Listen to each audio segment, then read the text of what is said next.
I'm 38. I've never been married. Have you ever been married? Really, Nana? 38 years old. Really? I've never been married. No children or nothing. You sure missed a lot of life. Why do I have to get married and have kids to have a good life? You do have no good life. I do. You don't go nowhere. I do. I just got back from a trip. By yourself, no man. If you don't have a man, you ain't nothing. Really?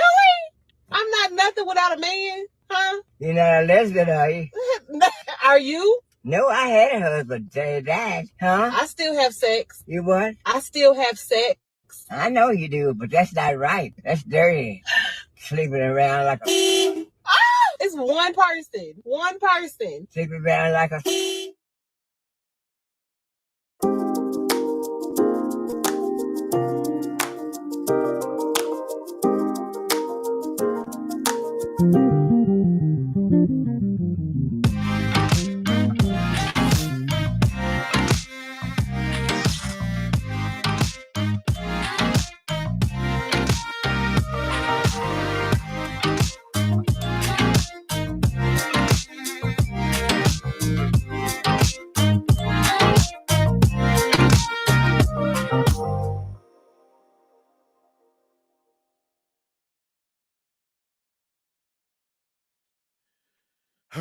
Greetings and salutations, everybody. First of all, hope everybody's doing okay.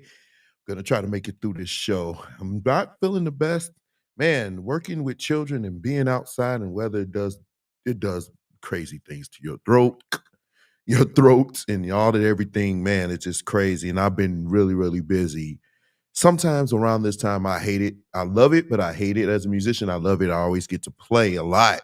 But it's so much. Everybody wants to have a concert. Why do you wait until the end of the year to have a concert? Like back to back to back. So my weekends is pretty much crazy all the way up to the end of the year. But hopefully I can get some breaks to make these shows for you because today was a struggle, believe it or not. But we're going to have some fun, I guess. Now, you may want to share this with your musician friends because we're going to talk about some crazy things tonight. And you know how we do it here. We pull off the gloves and we just have discussions. Now, I'm not the kind of person to go out my way to insult people. I know some people, some content creators, they love to do that. That is not me. That's not my thing. I'm an analytical person. I like to discuss things that pretty much is on a lot of our minds, especially as it relates to things that you send me regarding relationships or music or the industry, gospel music industry, which is what I'm a part of and been a part of for quite some time now. So yeah, man, listen, it's crazy. It is crazy the amount of work but this is the best time, church musicians. This is the best time to get your money up because around this time, everybody's having concerts. So get that money up and charge your prices. I cannot charge your prices. Don't let them come tell you, oh, no, no, no. Charge your prices and then negotiate from there. I get tired of people like, man, they only paid. I get it. And sometimes that happens, but you need to charge what you would charge. And don't make people try to muscle you into charging something that's beneath you as far as your expertise, your level of skill, and the time that it would take you to learn and do rehearsals and everything else. Do not let them do that to you, because they will do that to you. Because one thing I'm going to say, and I'm going to say a lot tonight, is a lot of these artists, they don't care about you like that. You are a mark. Now, right. Open your pause, though, by the way, Alvin. Pause, open your mouth and negotiate. I'm going to want a lot of your feedback tonight. That's why I'm asking you to share this to your musician friends. It's going to be some things I'm going to say here. And I think it's coming from me, and it's coming from a place of genuine concern and a place of from somebody that's been in it. As far as gospel music, I've been in it. So I guess you would consider me a bit of an expert on it if you've been in it as long as I have, and you've seen the things and experienced the things that I've experienced. You can consider me to be an expert. But I'm going to talk about some things tonight, and it's going to pretty much, I will be honestly, some of you off. It's going to do that. So let's just move on with it. First things first. This was sent to me last minute, and it almost didn't make the show, but it was too good to pass up because your girl Lori Harvey is doing what she does. Here we go again.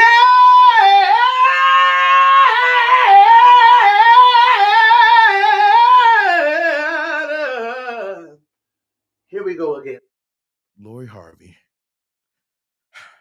It's like she's moving on. She's like a locust. Maybe we need to change her name from Lori Harvey to Locust Harvey. I think that has a better ring. That really does have a better ring, if you ask me. That's just my opinion. What's up, Curtis? If you want my opinion, Locust Harvey is so much of a better fit for her. She just moves in for the next person to the next best thing. So now people are speculating. People are speculating about your girl. She's moved on. And it seems like to me, she only wants to deal with dudes that are in the now, dudes that are relevant now. I understand, because a lot of women are like that. They want to deal with dudes that are doing something now. They don't want to deal with everyday dudes, or on her level, dudes that, that are not movers and shakers. But Future put it right, and Alvin did too. In the book, let's go to the book. Let's go to the book. See, I like to go to the book, y'all. In the book of Future, chapter 1, verse 1, 2, and 3. Read, from the streets did she emerge. What? From the streets did she emerge. From the heavens. From the streets she emerged. From hell. The streets she emerged. From my next doors. The streets did she emerge. Read, and to the streets she shall return. And I say unto you, she is for the streets. Say that one more time. She is for the streets. Say it one more time. She is for the streets. Thank you, thank you, thank you. Read, so let not be weary, when she must return from whence she came. And the word of the Lord is already blessed. If I had a text to take for you, it would be, the streets keep calling. The streets keep calling. And she must go to the streets, because the streets keep calling, and she has to go to the streets. That's what they do. When the streets keep calling, they have to run to them. I don't understand why people think that. When you would think that after all the other guys that she went through and broke up with, you would think that you would say, okay, this is a huge red flag. Maybe I shouldn't deal with this. But let me tell you something about this particular woman and women that think this way. Because she's young, she's thinking she can go out here and do all of that. But those of us, we could tell you, time, it moves. We're already in November, ladies and gentlemen. We're in November. And she's already broken up, or whatever's happening here. You do not have a lot of time like that. And what's going to happen is men don't become successful by being stupid. Let me say that again for the people in the back. Men do not become successful by being stupid. They become successful because they start to understand the game and they wise up to the game. So if it helped them become successful as far as finances or whatever they desire to do, you would think that it would be applicable to dealing with scallywags and hood bandits or women like this. So men on that level, you know what they will do. Here's my favorite one. That's what they'll do. They're going to start just clapping cheeks. They're not going to add you to their stories. They're not going to add you to their Instagram. And if they do, it's to bring notoriety to themselves. It's to make them lift themselves up, like pretty much a Travis Kelce kind of situation. And then when they're done with you and you serve them no purpose, they're going to get rid of you. And this is the cycle that's going to continue until you're like 50 years old. And then you're going to be like Vivica and all these other old women talking about, I don't want to date American men. I don't want to date American men. Because now you've dated all these men, and men, smart men, they're taking notice. They're like, okay, this is not somebody's wife. She's pretty. I can probably clap the cheeks, but I'm not going to invest more than I'm willing to lose. And then you're going to be old. And then you're going to be with Vivica and Lisa Ray and all these other women that thought that they can do what you're doing now. And it's kind of hard for hoes gonna be until they turn exactly with 3 kids and 3 baby daddies. This is what they do, y'all. I mean, I'm just trying to awaken the consciousness of especially my brothers. Because here's the thing, somebody left this post, and I really agree with this. This is a 2023 mantra right here. Should be the slogan for 2023 for all men. The average man has a hard time finding true love because the average woman doesn't realize she's average too. You cannot make this shift up. This is so profound. We need to invite him to church and let him speak. Let him speak. Because this is so true. Average women don't know that they average, but they crapping on average men. Think I'm lying? Due to the fact that men make my ass itch, I have decided that I am single, celibate, and no longer willing to date anyone. However, if you insist on taking me on a date, there will be a $500 fee. That $500 fee can be paid through Zelle, Cash App, or Apple Pay. I'll send you my phone number and you can send the motherfucking funds. Then we can discuss an arrangement. However, if you decide that you're going to text me or call me before you send the motherfucking funds, you will be blocked. Yeah, that's how we're going to do that. You know, see, this is what I'm talking about. Average looking women wanting super, super ridiculous things from men. So the average man doesn't have $500 to just blow on some broad he doesn't know that he's going to be with long term. Some of us do, but even the ones that do are not looking to do that with you, ma'am. So for you, the only thing that may happen to you since you want to be, she's probably been run through, probably. I can almost guarantee. So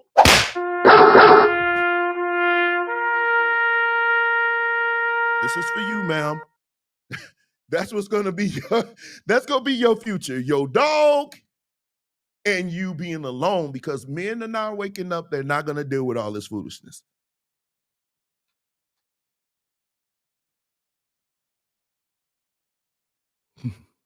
She's nowhere close to worth it. I'm reading some of your comments. But yeah, she ain't even worth 2 pennies rubbed together. But believe it or not, this is what we've experienced. I told y'all last week when I was in Buffalo Wild Wings, the young lady, she wasn't all of that, but she wanted this treatment. This is what you've been taught.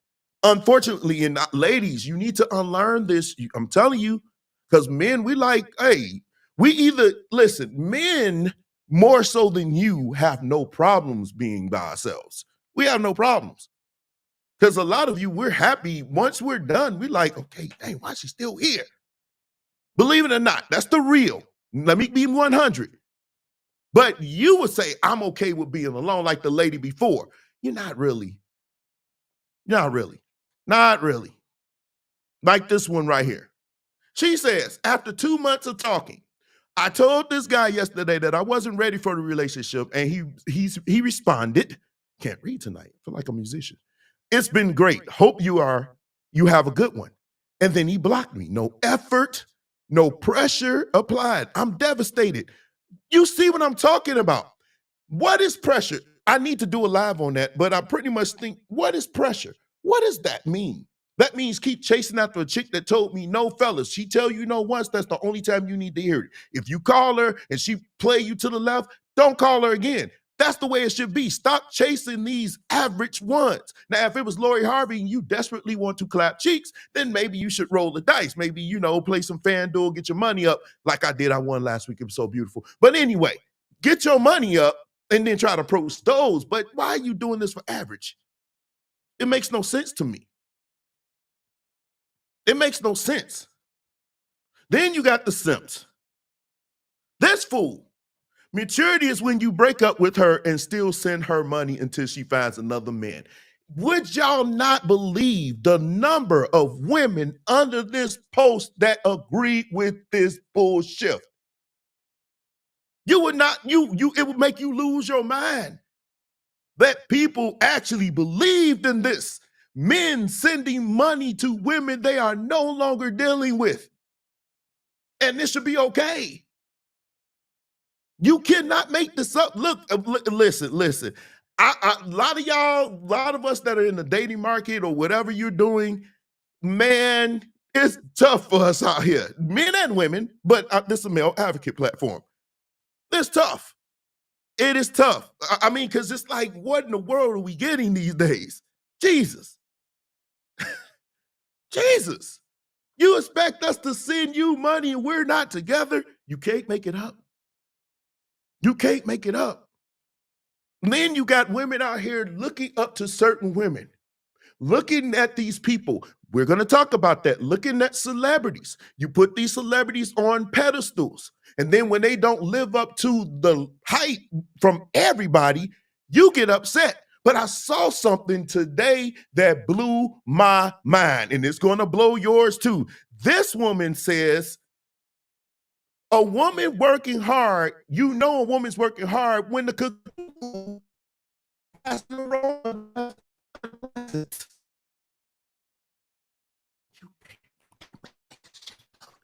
She says, she's working hard. Now, working hard, what, as a streetwalker? Because that's the only working hard that you would ever think that you can have a disgustingly disturbing smell coming from your viscous innards. So if I get with a woman and it smells like a distillery down there, I should say, good job, babe, you're working hard. You're working hard, ma'am. And the amount of women on this comment section, now some women, kudos to you, you kind of like, nah, man, you need to go get checked. But it was some women like, I know that's right. Are you freaking kidding me? He almost gave me a brain seizure. It made my head hurt, literally, when I saw the amount of women in this comment section saying, oh yeah, you preaching facts. So you basically telling the world that your cooch is on fire for God, or maybe not for God, maybe for something else. What could be another thing that it's on fire for? Could it be gonorrhea? Could it be the clap? Could it be herpes or these other things that it's on fire for? Because it sure ain't the Holy Ghost. And you co-signing with this. That's the part that's getting me. What in the world? And you know why this is? Because some men will still hit. We will still hit. We will listen to this bad-built, bad pregnant woman that probably don't know who the BD is. Don't matter, because he probably wasn't the one in the video.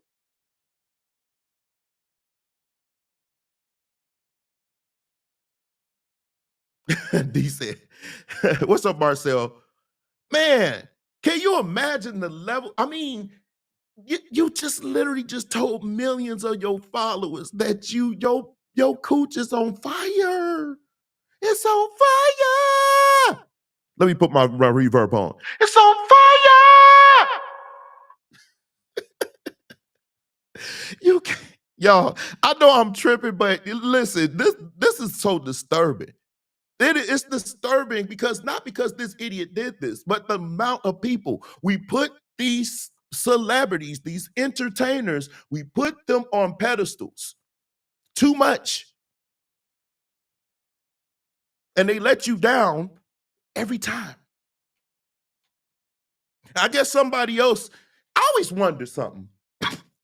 I'm sick, y'all, but I'm making it through the show. I always wondered something.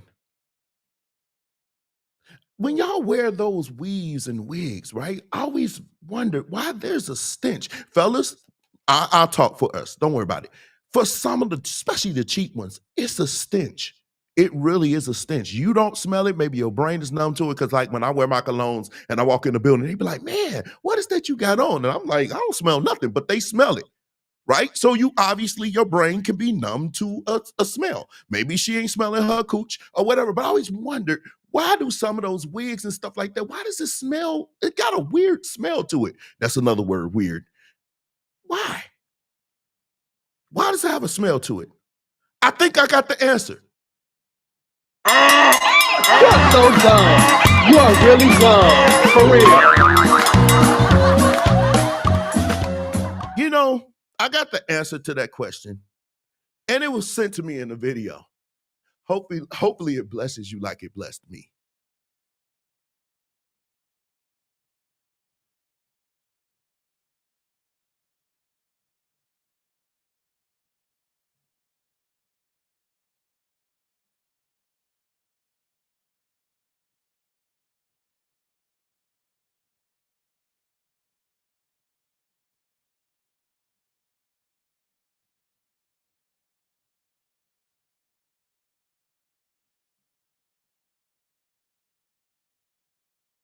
So let's listen. You're gonna learn how to do some analyzation here. Shanette is hollering. Listen to me. We're gonna learn how to do some analyzation here. I just said Sexy Red just said her junk stink from a woman that works, right? So you got a lot of women around here listening to this fool walking around here with a stained cooch. Now I just said some of these wigs and weaves be stinking. Here we have a video that can possibly explain at least one case of why it stinks. At least one case. At least one case. Because you sit next to this woman and then she pulled down her underwear, but then you lay your head on her shoulder and you said, hold up, wait a minute, something ain't right. You know, it kind of resonates with you.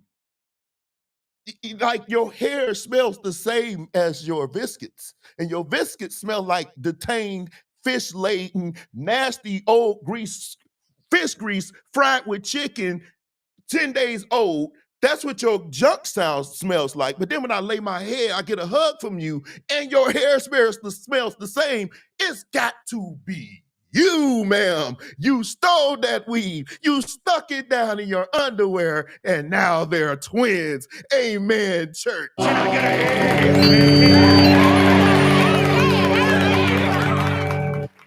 can't make it up. You can't. If I didn't show that to you, you would never believe me. That's what I mean when I say you can't make it up, because if I told you this, if I didn't show it to you, and I just told you in passing, a lot of you, like, I don't believe you. I don't believe you. I don't believe you. Well, Preacher's Gone Wild is 89, y'all. First things first, we are in the 21st century. What up, James? What up, my boy? We are in the 21st century, so we're going to see a lot more things happening in church. But are you guys ready for this? This church. Say, no, you can't do this in here. That's right. This is the house of God. Who wants to be vexed? One person door.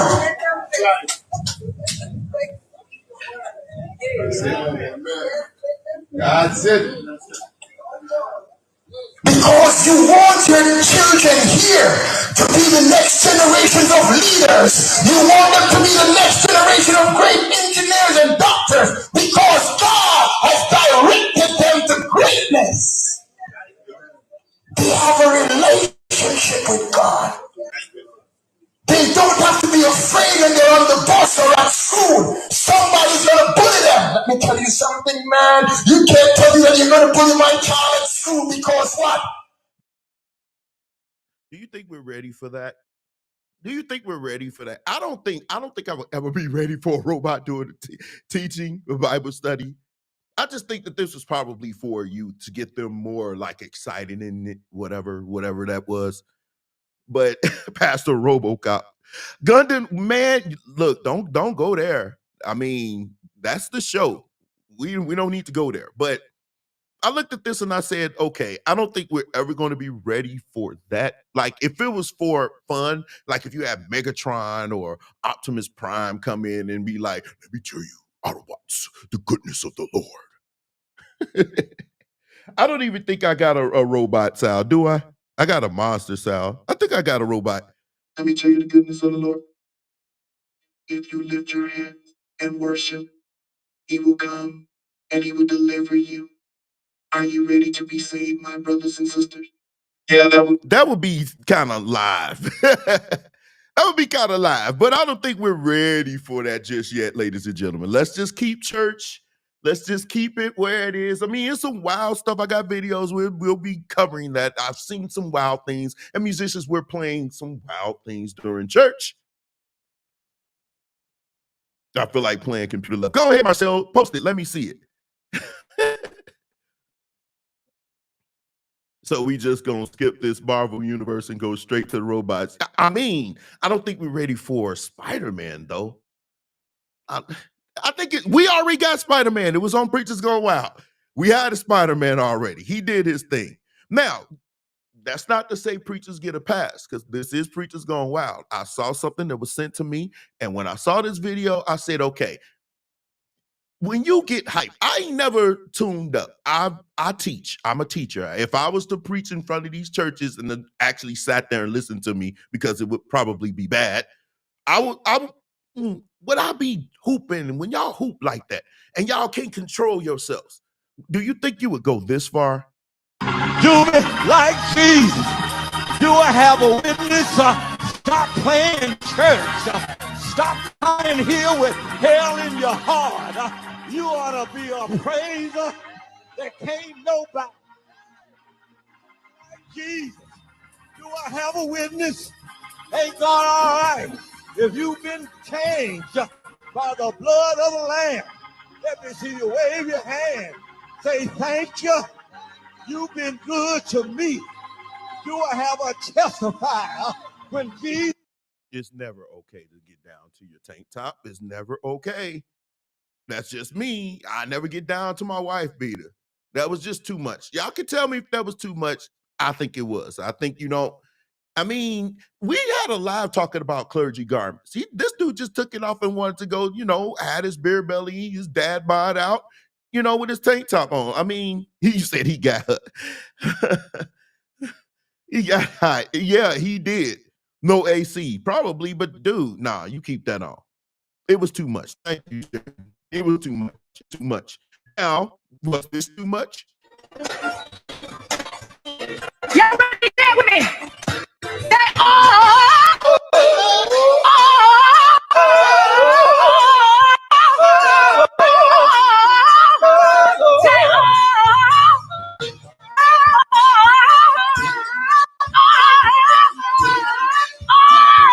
y'all say,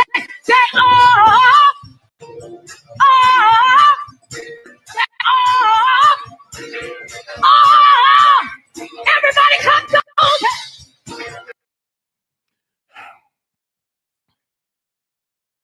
I'm embarrassed for you because you haven't been taught. See, this is why training is important.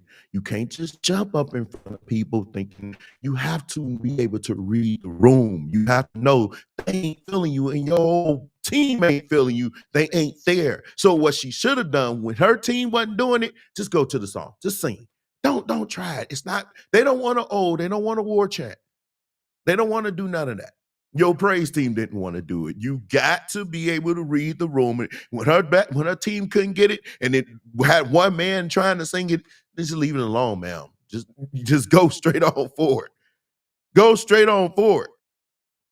Because that's not the only time. Because people not being able to read the room as a musician and a singer, it could lead to some even crazier catastrophic moments. Now, this one hit home to me because I'm a bass player. And I didn't like the way she tried to comfort this bass player. Check this out. To know who the enemy is. Chat, chitter whack, chitty chitty bang bang, yeah.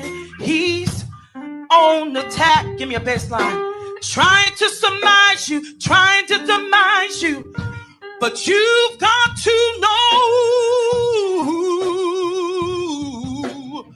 who the enemy is. Yeah. Let me sing through it. Them musicians pick it up. Let me just sing it through it. Come on.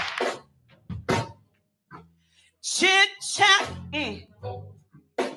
Chitter whack. Chitty chitty bang bang. Yeah. He's on the attack. Trying to surmise you, trying to demise you, but you. I'm not a slouch bass player. I believe I'm pretty good at picking up stuff. And even if I don't know the song, I can hear where you're going and either come up with a bass line that fits. But playing gospel music as long as I have, and playing church music as long as I have, it's not too many places you can go where I can at least guess where you're going based off of the chord structure. If they have harmony, I can guess where you're going. I can pretty much get there before you. It's amazing that I can do that. Like, they be like, hey, you know this song? No, but gospel music is gospel music. But I don't know what she was doing here. She lost me at Chitty Chitty Bang Bang. But I'm going to tell you one thing about me. I keep the case close. So you say that to me, that case is coming, bass in, zip, flip. See, this is what it happened. Case, bass, flip, case, bass, flip. That's all you got to do. That bass on my shoulders, chuck them deuces and I'm out. Because right here, you ain't gonna embarrass me. That was just way too much for me. I mean, why do we do that? We make up songs on the spot and then we expect the musicians to say, oh yeah, learn it. No, we don't know you. We don't know what you're doing here. And there's no, even the Spirit don't know. Be led by the Spirit. The Spirit, like, I don't know what you're doing. Because that's what they usually say. They say, oh, you just not in the Spirit. No, you, what are you doing, ma'am? My musician friends, we go through a lot in church. Y'all just don't know. Y'all just don't know. Now, here's something I wanna, she's always done stuff like that, yeah, off the cuff. Could you follow her hair? Was you at church yesterday, by the way? Were you at our church yesterday? I could have swore you were there. At least it was somebody that looked like you that was there. But whether she does this off cuff or whatever, I'm still not with it. Bring your band and y'all do it. But y'all check this out. They struggle, but they prophesy.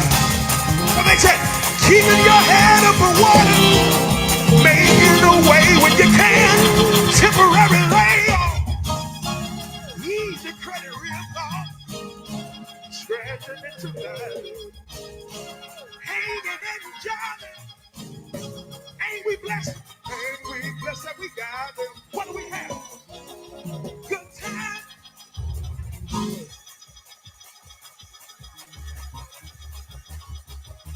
Just tell your neighbor we have good times now. Tell them we've got good times now. Believe it or not, in the comment section, people were going in on this. They were going in on it, saying it was too much. I think sometimes when we, even shows like this where we get clips of people doing things, I think it's sometimes unfair to some preachers because we haven't grasped the concept of what was being done. You know, I'm sure there was some talking because it looked like it was talking before this. So he might have been setting this up and the musician just caught on board and he just sang it.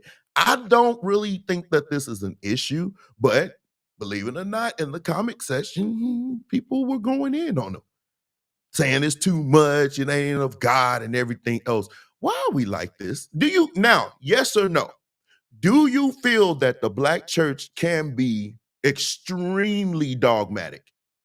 Do you think we can be so tight, pause, that we're just nobody can do anything without the whole mass saying something bad about it? Now, some things I agree, but I don't really see it here. I see people just singing the song.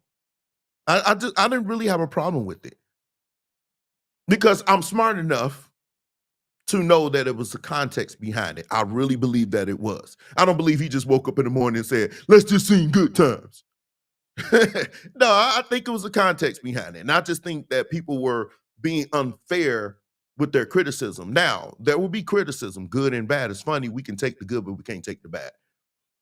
I never really understood that part of it, but I don't think that this was something to, make a big deal out of. I think we do that too much in church. The band was hidden. I once played Jeopardy theme song because minister got lost during. Oh, James, don't get fired. Don't get fired. He played Jeopardy. Now, I do some crazy things. I play some things and the whole band look at me and be like, you really just played that thing. So, I mean, it is some moments. That's what I'm saying. I don't want to be unfair. And without understanding the concept of what was done here, I think we're being unfair if we just go there with him. Right? But anyway, let's move on. Last week, Carlton Pearson posted a video of, he was saying some things. People said he was saying his goodbyes. I don't think I would say that. I don't think that I would say he was saying his goodbyes, but I think he was, whatever you want to call it.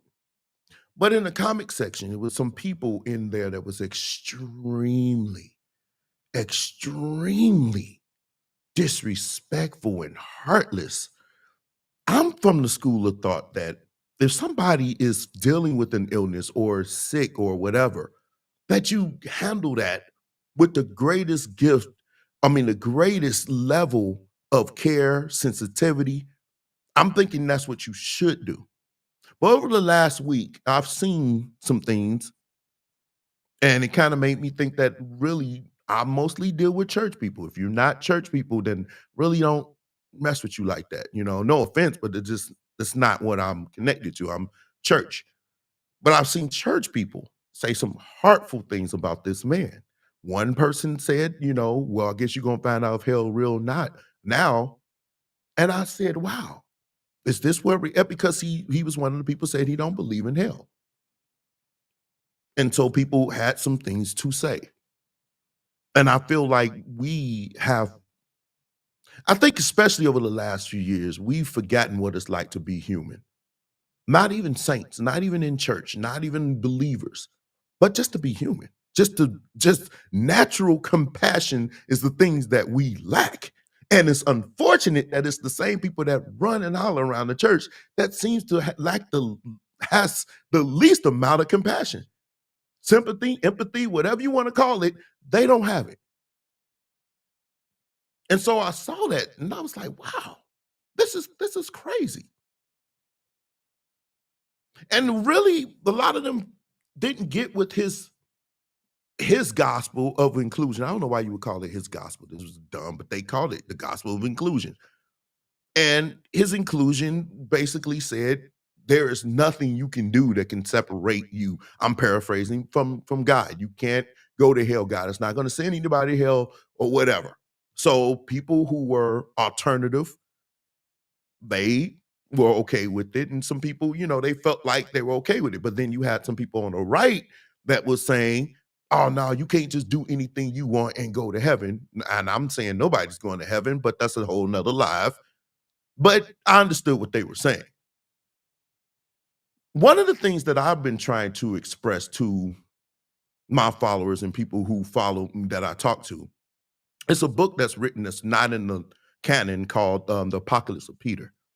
And in that book, God asks He asked the saints for what he gave them one more thing you can ask me for, and I will do it for you. That was his ultimate reward to the saints. Ask one thing, and the saints said, those people who are not here with us, we don't want them to suffer for eternity. We don't want them to suffer for eternity. So God just, spare them. So they didn't live in paradise, but they didn't suffer for eternity either. So God allowed them to live, but just not in his presence, in his bosom, or in eternal paradise. And I thought to myself, that's not bad. Because my heart is for even the people that I know did some horrible things in this world. I don't wish them to suffer for the rest of their existence. It's not something that I don't want that for anybody. That's me.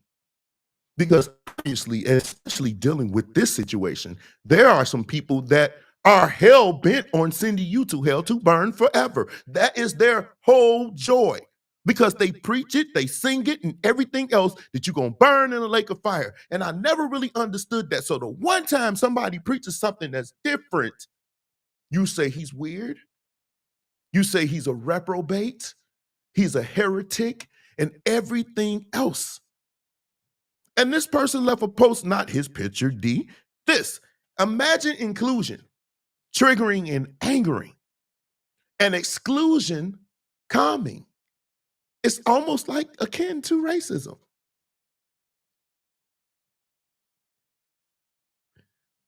Brenda just said something that I agree with. Whether you agree with him or not, you still should exhibit some kind of kindness and love, especially now.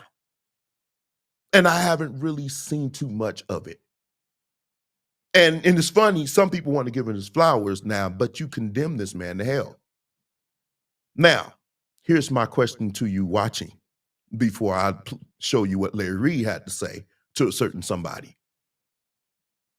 Is believing in the existence of hell essential for salvation? Let me ask that one more time so you can. Is believing in the existence of hell essential for salvation? So if I said on this live, I don't believe that there's a hell like that, not in the way that you think it is that essential? Do you say, oh, well, he can't be saved if he thinks that way? Is he saved if he thinks that way? And I want to know. You can put it in the comment section. If you don't want to put it in the comment section because you're scared you're going to get lit up in your church, you can inbox me. What you send me stays between us. But I want to know, do you think it's essential? Because to me, I remember one time I posted that there was no hell. Or I alluded to it because Tim Rogers came under scrutiny for saying that same thing. And I alluded to it, and everybody was mad. And I had people that were very close to me that were upset with what I said. But when you think about it, you so hell-bent on people going to hell that you forgot that God never said none of you were going to heaven. You can't make it up. So you so hell-bent on that. And here's my thing that's mind-boggling to me. If you believe that there's a hell, you would think you'd be fighting tooth and nail till you have no fingernails left on your fingers to prevent anybody, whether you love them, like them, or whatever, you want to prevent them from going to this place. But it seems like some of you want these people to go there. That's what you want. And I never really could understand that. I may not have agreed totally with his gospel of inclusion, but I understood what he was saying, because some of you so hell-bent on following these, you're no different than the Pharisees and Sadducees. You're no different, because if we don't follow what you think we should follow, we automatically dying and going to hell. That's why we got so many people leaving church. That's why we got people that are unsustained or unretainable in church, because they do what they when life starts lifing and they make mistakes, now they back out back to square one because you condemn these people to that. I'm not sitting up here saying you can do everything and God's going to be glee, glee, joy, joy, but I am saying there is absolutely nothing you can do on your own that will make you in a better position with God. There's nothing you can do. Your righteousness is but filthy rags. That's biblical. So should you sin now that grace is abound? No. But he knows you're going to. So the only way you are even saved is because we're not having Sunday school, but you know the reason. That's what Carlton Pearson was saying. So why are we so hell-bent on people sinning? That's all he was saying.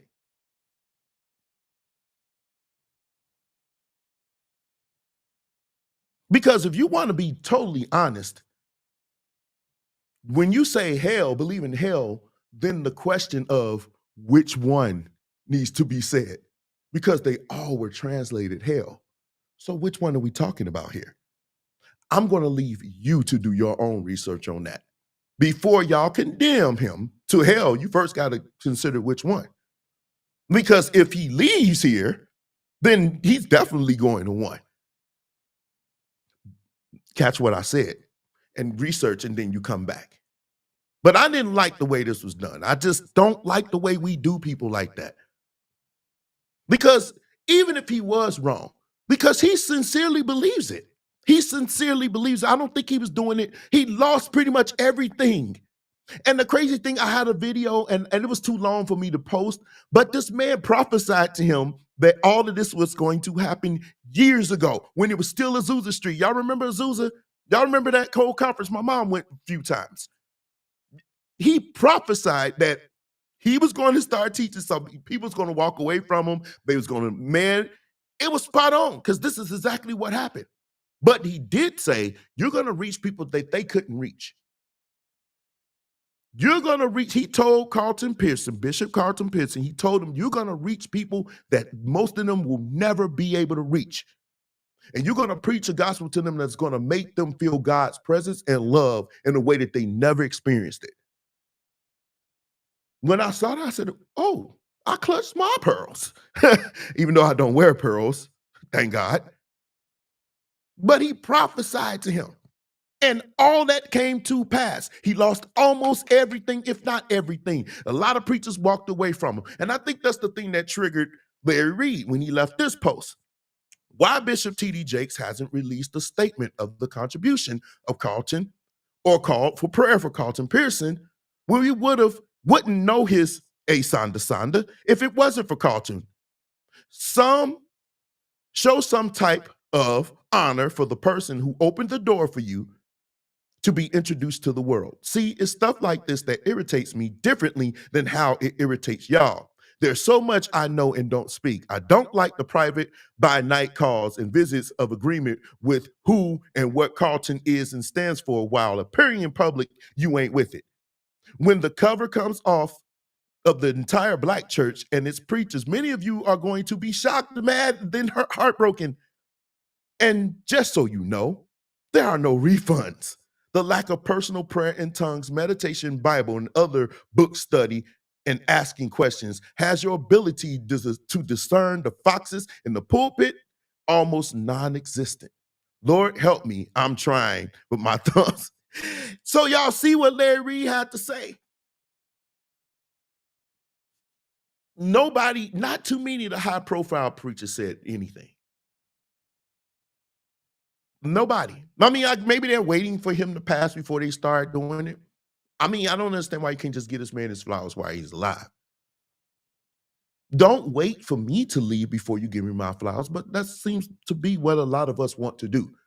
Because when Derek leaves here, you're going to want to have the biggest musicals. You're going to want to say, he was a great bass player. He was a great person. But at the very end of the day, do you really care? I don't know why Spanky is up. Let me pull this down. Because I was supposed to start something else, but I got caught up in this. Don't wait until I leave here to do that. Give me my flowers now. Speak highly of me now where I can see it and I can say thank you. But some of you treat a lot of us like Carlton Pearson. You really don't like us. You don't agree with us. And so because you don't agree with us, you call us this one word that I just really started to despise now. It's called weird. Everything's weird today. Can we put that over there with narcissist and toxic? Can we put that over there with that weird? Because everything is not weird. Some of you, I wonder if you're not weird because everything's just weird to you. Anything that doesn't align with your pea brain and your ability to think outside of this aforementioned pea brain, you call weird. Somebody say something you don't like, he weird. Somebody wears something you don't like, he weird. Somebody drives a car you don't like, he weird. Somebody plays the bass in a way you don't like, he weird. Everything's weird today because our ability to rationalize and think rationally and logically, which will let you to be able to accept or analyze other forms of information, because you're too lazy now, you call it weird. Everything's weird, especially my musician friends. He weird, he weird. Now, some of us are weird. Some of us are weird. I saw a post today that was weird to me. Y'all asking musicians to take hats off in church, but when men walk in with lashes and nails and makeup, it's don't judge, lead with love, accept them for who they are. Church is getting really confusing. Where did God say it was disrespectful to wear a hat indoors? That's man-made stuff, double standards, selective targeting, and contradiction running wild on this one. The dumbest thing I ever seen in my life. No offense to Trey, I don't know you, brother, but I don't agree with this statement. It doesn't make you weird. I just don't agree. If you come into a place and they tell you don't wear hats, just don't wear them. This is crazy to me. They don't want you wearing hats. I don't give a care if another man come in with a petticoat on. Don't wear hats. It's really that simple. If they say don't wear hats, just don't wear hats. But anybody that disagree with this post, y'all weird. Who raised y'all? People who didn't wear hats in church. I mean, granted, there are many churches that allow y'all to wear hats, but you just don't assume that they're going to let you wear hats. Don't be that person. Ask somebody. See, that's weird. To think that the world just revolves around you because you play an instrument. That's weird. You want to do whatever you want to do. So now when you bring up other things, that's called deflection or red herring, if you want to be honest. It's a red herring because you're trying to deflect from the point. We're not talking about men and nails. We're not talking about that. They said no hats or wear hats. They deal directly with the hat issue without going there. That's weird. That's weird. So since musicians like to call stuff weird, I came up with my own list of 10. 10 things that church musicians do that I find weird. Since y'all want to say weird, having a difference of opinion doesn't make you weird. Having a different opinion does not make you weird. It doesn't. Having sleepovers when you're 40 years old with young children in your bed is weird. That's weird. Dressing up like a dog and humping on dogs, that's strange, weird, and deranged. That's weird. It's way wildly strange. That's what weird means. It's super strange. It's not strange when somebody has a different opinion. It's just a different opinion. So musicians, here's my 10 of weird things. It's always weird for me to see grown men don't want to watch their aspirations. So musicians coming up in church thinking that you could just walk up in here. I never really understood that. I picked up a young man for rehearsal and he said, oh, I just woke up. I pulled up in front of his house. In 2 minutes, he was in my car. That's weird, Alpha Falcon, because that means you didn't even think about watching your aspirations. The fact that you can walk around with people and not watch your aspirations is strange to me, because you're around other people. Musicians who are consistently unprofessional, late, not learning songs, not in uniform, not being where you're supposed to be, but want full pay and more. That's weird. What world do you come from? Where you can be late, you don't learn songs, you're not in uniforms, you don't wash your aspirations, but you want to be paid all your money and then more. Then you get mad when you don't get all your money. You were late. You didn't know the songs. That's weird to me. Mad weird. That's strangely odd behavior. And that against the norm. Well, it seems to be the norm now with some of you. But anyway, I can't stand no whiny, babying, pouting grown men. And musicians, this is 3.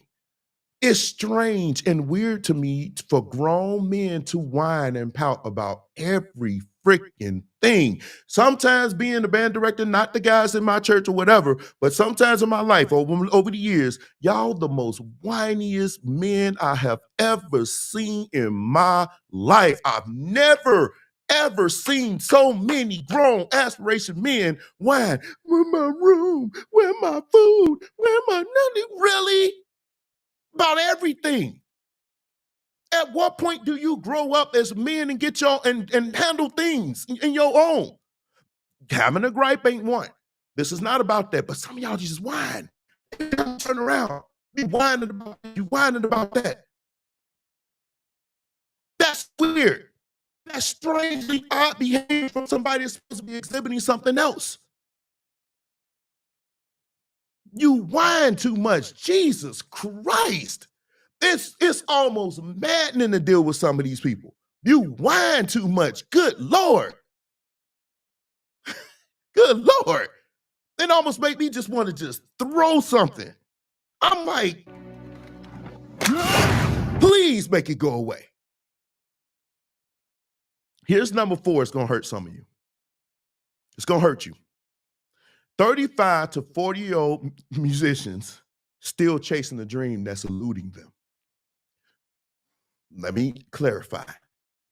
If you are 35 and 40 years old and you still trying to get that gig and that gig has never presented itself to you, you might want to start doing something else. You're no different than basketball players or football players.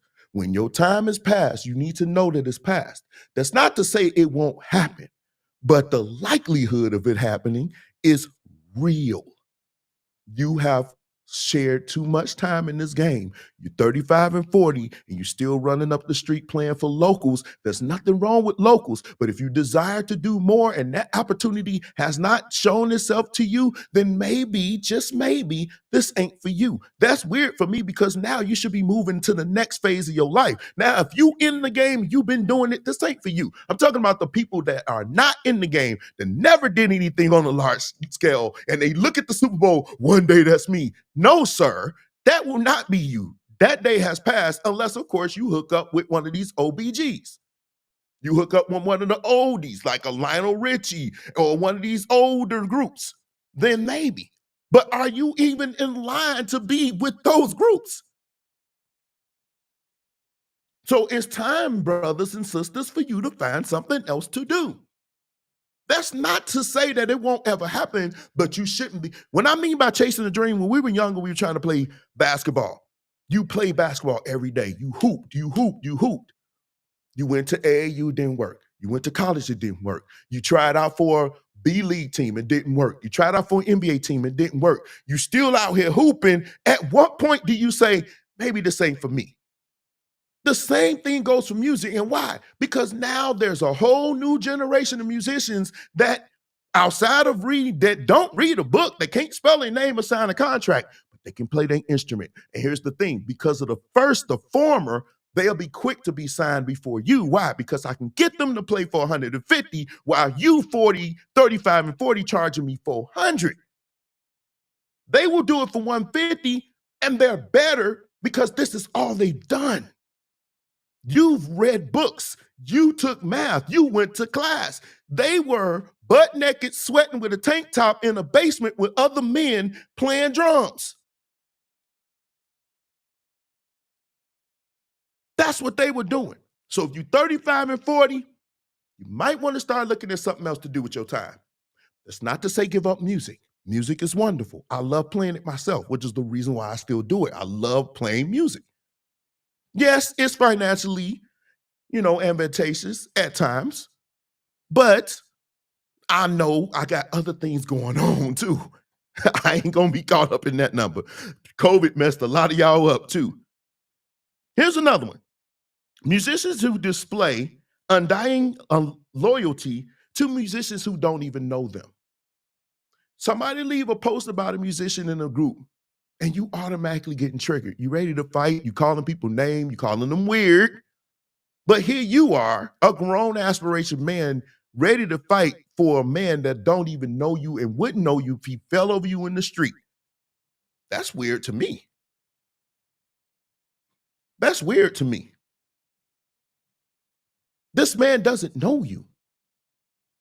And you ready to defend him. And to defend him or her, you call us weird for having.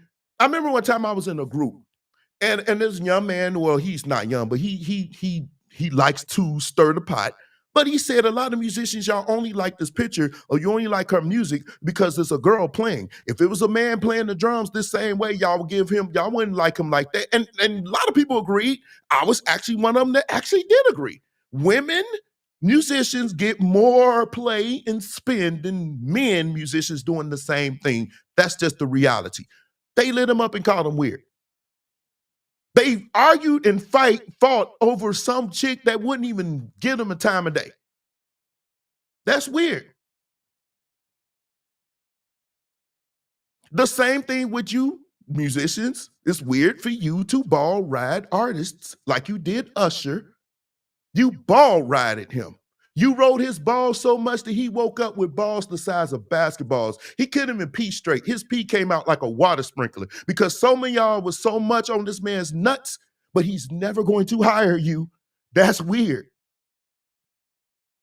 You were on that man, you could count the pubic hairs on his balls because you was so ball riding him and because you was arguing and fighting, talking about something that people brought attention to. I never seen anything like it.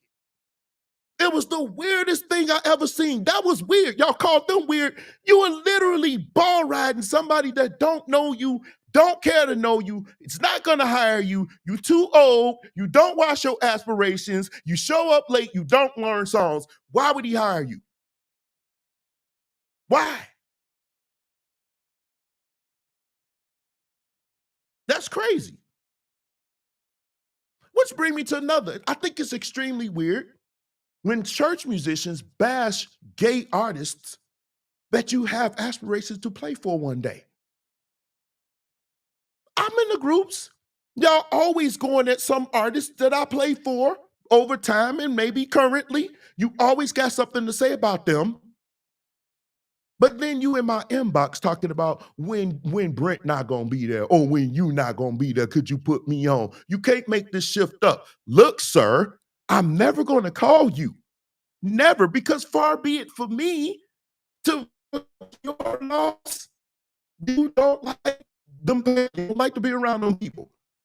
So let me help you out by not calling you for a gig. It's mad weird that you want to be around them to take their money or to be seen on stage with them, which is weird. You want to be seen on stage with the thing you despise? Make it make sense for me. Make it make sense for me.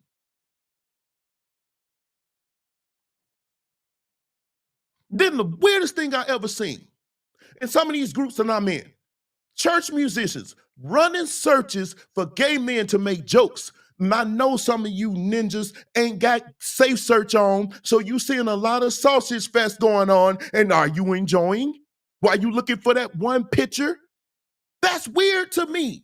That you spend so much time wondering, which is another one, the next one, wonder what another man does with his neck. You so worried about that, but you a straight man. You a straight man, upstanding. I got women, but now I'm wondering what another man's doing with his, which brings me to number 9. It's very weird that you same-sex, gay bashing, gay hating men, searching for gay men, walk in with the same women that every other man's been with.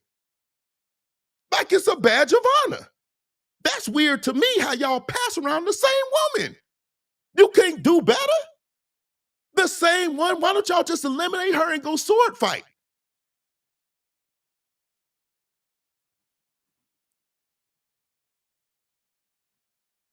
How do you draw? Wait,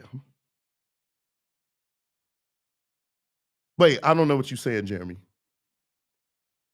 I'm sorry. But yeah, I find that weird. I'm finding that very weird. Stop passing around the same women. You might as well be the same. You remember back in the day, they say when you sleep with somebody, you slept with everybody they slept with.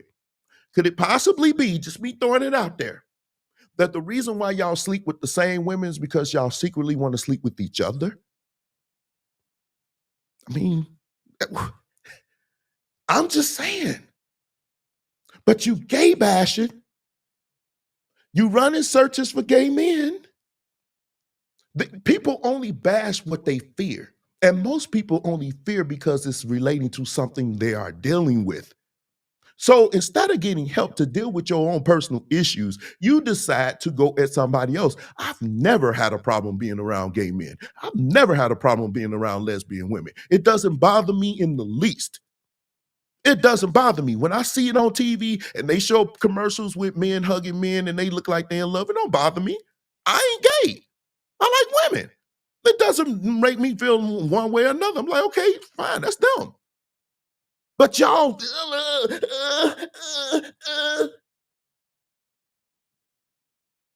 you can't make this up.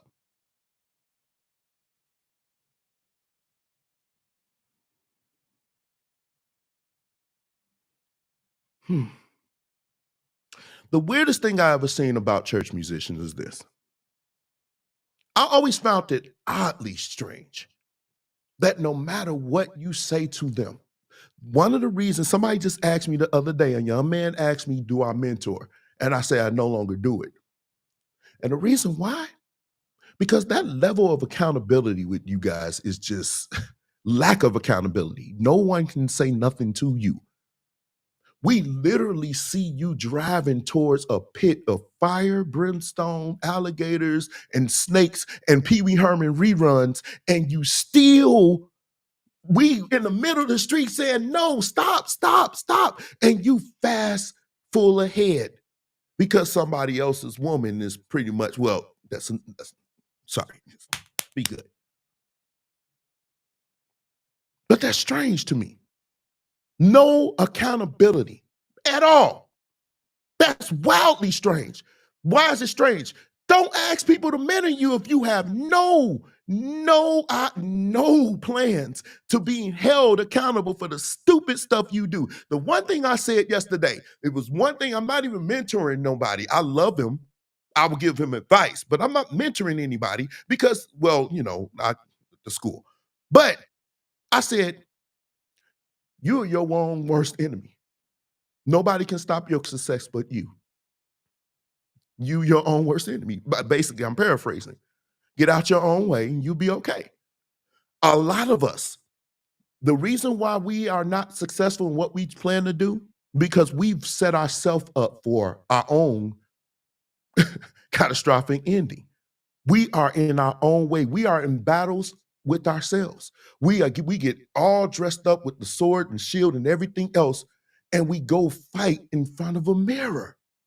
So that person in the mirror knows all your moves. He knows where you're going with your sword. He knows when you're going to parry. He knows when you're going to block. He knows when you're going to thrust. He knows when you're going to slash. How is that? Because you're fighting yourself. And until you get out from in front of that mirror, you're always going to end up with this unbeatable person. Because you can't be yourself because it's impossible to lie to yourself. You can't lie to yourself. And every time you look at that mirror, that's the real you.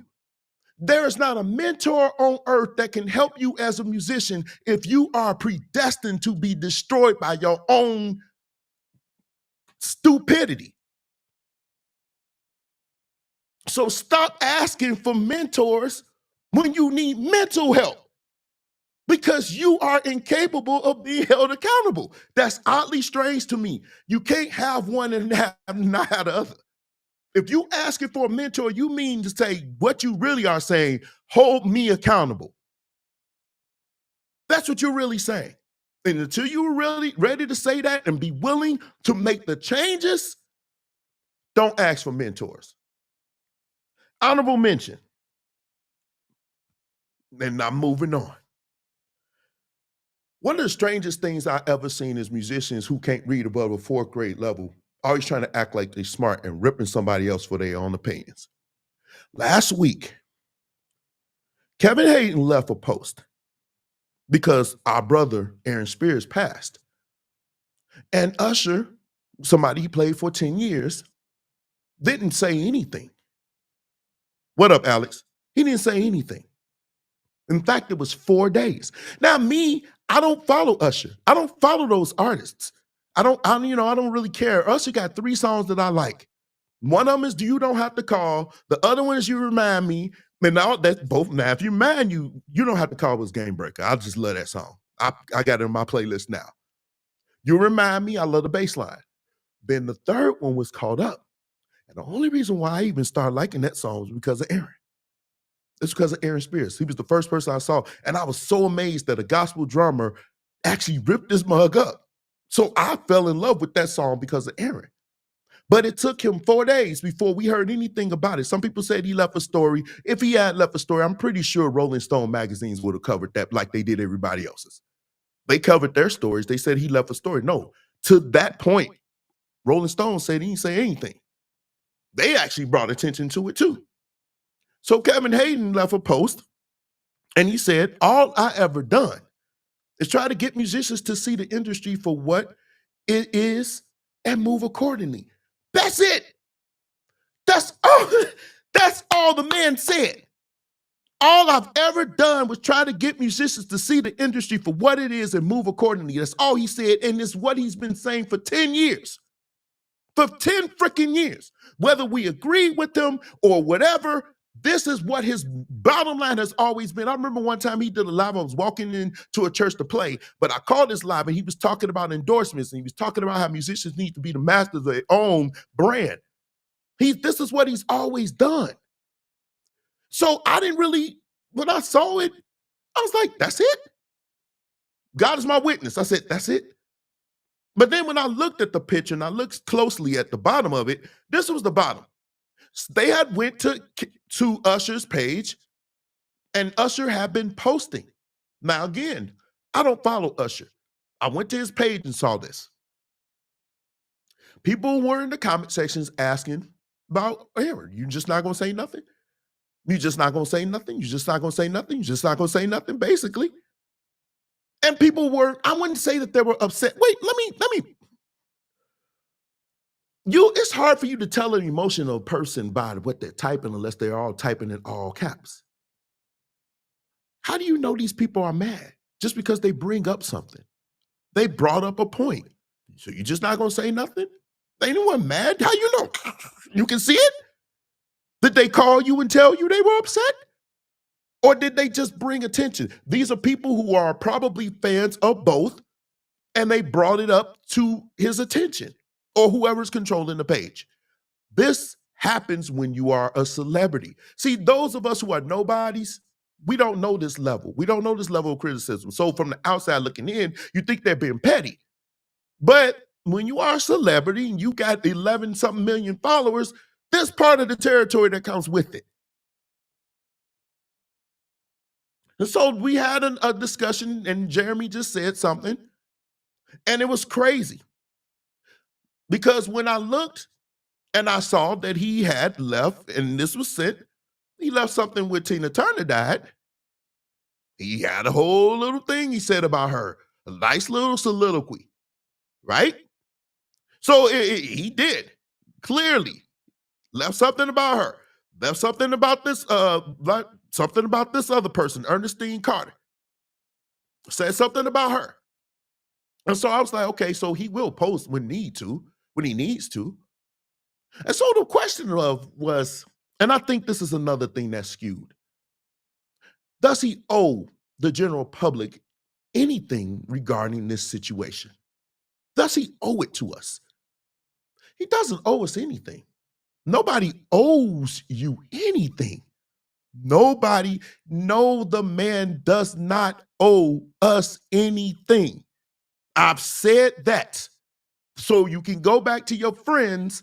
I'm telling you, D said he did not owe it to us. Now, there is something here. He doesn't owe it. He really doesn't. But when you are a celebrity, when you're a person that has a huge following, right? And you have fans.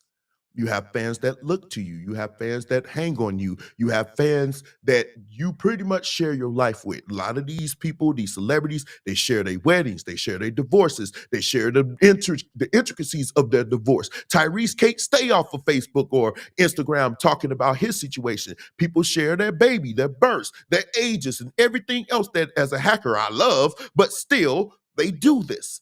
They share this part of their life with their friends. I mean, their fans. So let me ask you this question. Is he selling a commodity? Does he sell something? Does he sell cars? What about clothes? Does he own a chain of grocery stores? Does he sell any perishable good that without him, that you need to purchase from him to survive or to make your life easier? No, he's an entertainer. So what happens when his fans get so mad at him if they stop showing up to his concerts, stop buying his music, or stop streaming him? What happens to him? So to a certain degree, they owe their fans something. So for you to say, summarily dismissing the fact that as somebody whose whole life is predicated on people liking him, but he does not owe you anything, that's kind of not the case when you are in entertainment. When you are an entertainer, you do owe to a certain degree, and it's an unfair reality. That's the truth. You cannot just do what you want to do and say what you want to say and think that there won't be a backlash. You know, there's this thing called the court of public opinion. And as an entertainer, you can be ruined. They can blackball you. They won't buy your records. They won't show up to your concerts, and you will be ruined. So that eliminates that.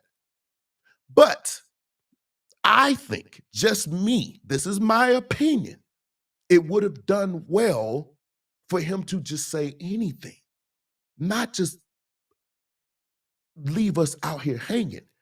That's just my opinion. I kept it to myself.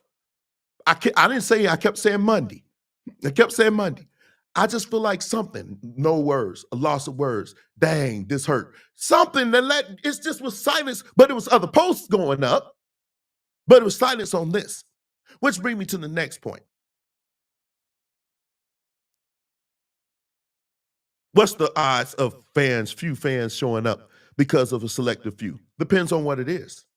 Depends on what's said, depends on the severity of what was said. It can happen. If you say something out of line that's really crazy, yeah, they could blackball you. It rarely happens, but the point is, your fans, they make their living off of their fan base. That's the point. So to say that they don't owe you anything, it's true, but it's not true. You owe your fans a certain degree. You can't just say, oh, like for example, if you know all your followers are women, you can't. I find it, you know what, to be honest with you, I guarantee you, the men, these entertainers that have mostly women followers, they will never get on there talking about what Kevin Samuels said. They won't. The women will back away from him. How many average delegation of fans and followers even know who Aaron is? Yeah, I mean, and I get that, Harold. And I saw that. The only thing I didn't like was when the musician community was saying he was just a musician. He was just a musician. He wasn't that. He wasn't. He wasn't that. Just a musician don't produce a record for you that almost get you a Grammy, that get you Grammy nominated. It's not just somebody just worked hand in hand with you like that. That's crazy. But I'm gonna get to that. I can get to that. Lauryn Hill, that's just Lauren being Lauren. Lauren always saying crazy stuff. And you see, think about it. That's a perfect example. Thank you, Shanette. Lauryn Hill at one point was the highest. She was on her game, right? The way she does her fans, showing up late, not giving them good shows and everything else. Would you now consider her to be on the same level she was a few years ago, before all of this? Would you honestly say that?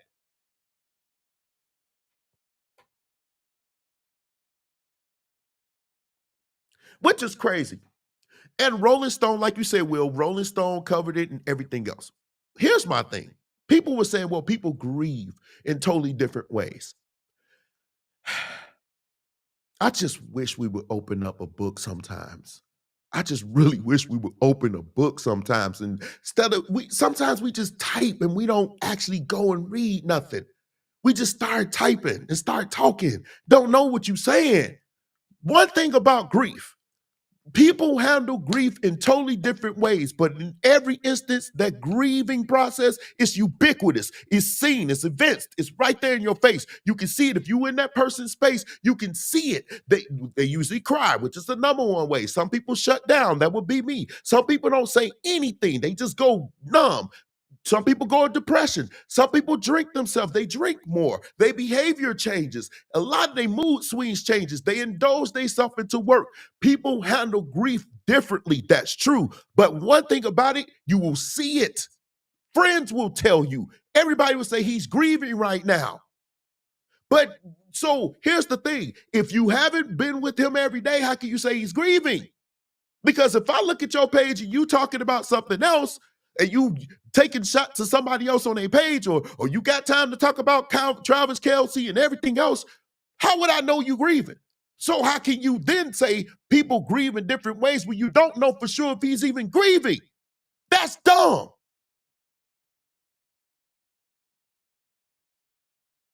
That's dumb. So you basically saying you stupid or you weird for criticizing him for not showing grief. But I'm going to say he was grieving without knowing he was grieving.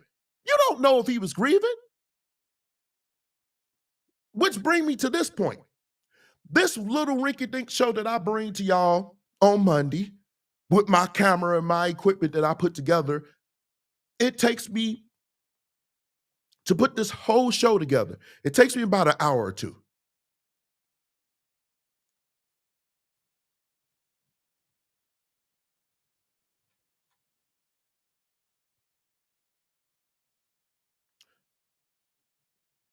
Will, and this all was Kevin was saying.